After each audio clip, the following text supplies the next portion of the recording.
ബ്രഹ്മചാരി ഭാവം എന്ന് മാത്രം പറഞ്ഞ് അതിനെ നമ്മൾ എപ്പോഴും കുറയ്ക്കും. ഭഗവാൻ ബ്രഹ്മചാരി ആയതുകൊണ്ട് സ്ത്രീകൾ വരാൻ പാടില്ല എന്നാണ് പൊതുവിൽ നമ്മൾ പറയാറുള്ളത്. ബ്രഹ്മചാരി എന്നുള്ള കൺസെപ്റ്റിനേക്കാൾ ഒരു പടി മുകളിലാണ് താപസനായിട്ടുള്ള ശാസ്താവ് എന്നുള്ള ഭാവം. കാരണം ഭഗവാൻ അവിടെ ചെയ്യുന്നത് തപസ്സാണ്.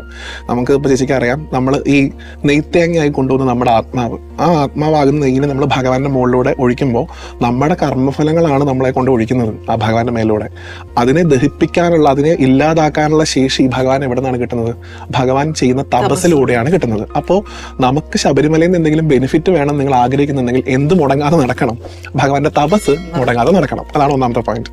രണ്ടാമത്, എന്തുകൊണ്ട് യുവതികൾക്ക് വരാൻ പാടില്ല? ഈ തപസ്സും യുവതിയും തമ്മിൽ എന്താണ് പ്രശ്നം? പ്രത്യേകിച്ച് ഈ മെൻസസ് പീരീഡിലൂടെ കടന്നു പോകുന്ന, അല്ലെങ്കിൽ ആ ഒരു ആർത്തവത്തിന്റെ പ്രായപരിധി ഉണ്ടല്ലോ, ഇപ്പൊ നമ്മൾ 10 തൊട്ട് 50 അങ്ങനെ പറയാറുണ്ട്.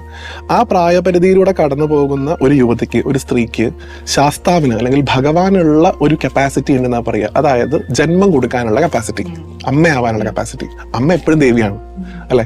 ഭഗവാന് മാത്രമുള്ള ഒരു ശേഷിയാണ് ഒരു കുട്ടിക്ക് ജന്മം കൊടുക്കാനുള്ള ശേഷി. അത് തന്നെയുള്ള ഒരു പെർട്ടിക്കുലർ ഏജ് ഗ്രൂപ്പിലുള്ള ആള് ഈക്വൽ ആയിട്ടുള്ള, ഭഗവാനോട് ഈക്വൽ ആയിട്ടുള്ള ഒരാളാണ് അങ്ങോട്ട് വരുന്നത്. അപ്പൊ സ്വാഭാവികമായിട്ട് എന്ത് ചെയ്യണം? ധ്യാനത്തിൽ നിന്ന് മാറി വരുന്ന ആളെ ബഹുമാനിക്കണം എന്നാ പറയുക. ഒരിക്കലും യുവതികളോട് എന്തെങ്കിലും പ്രശ്നമുള്ളതുകൊണ്ടല്ല അങ്ങോട്ട് വരേണ്ടതെന്ന് പറയരുത്. ഭഗവാന്റെ തപസ്സിന് വിഘ്നം വരരുത് എന്നുള്ള നമ്മുടെ കൺസെപ്റ്റാണ്.